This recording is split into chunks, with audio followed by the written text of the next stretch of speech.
Tragedia della solitudine a Tavagnaco. Da alcune settimane un uomo di 54 anni non dava notizie di sé. Poi, poco dopo mezzogiorno, il giallo risolto.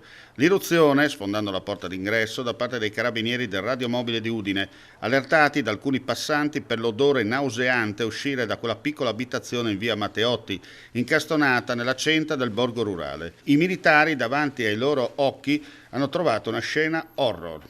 Un cadavere in avanzato stato di decomposizione, ricoperto da una montagna di rifiuti e il fettore irrespirabile.